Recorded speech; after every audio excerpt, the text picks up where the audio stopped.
کہہ دو کہ اللہ نے سچ فرما دیا، پس دین ابراہیم کی پیروی کرو جو سب سے بے تعلق ہو کر ایک اللہ کے ہو رہے تھے اور مشرکوں میں سے نہ تھے۔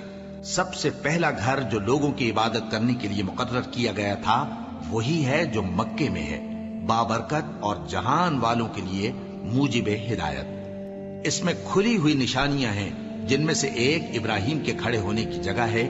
جو شخص اس مبارک گھر میں داخل ہوا اس نے امن پا لیا، اور لوگوں پر اللہ کا حق یعنی فرض ہے کہ جو اس گھر تک جانے کا مقدور رکھے وہ اس کا حج کرے، اور جو اس حکم کی تعمیل نہ کرے گا تو اللہ بھی اہل عالم سے بے نیاز ہے۔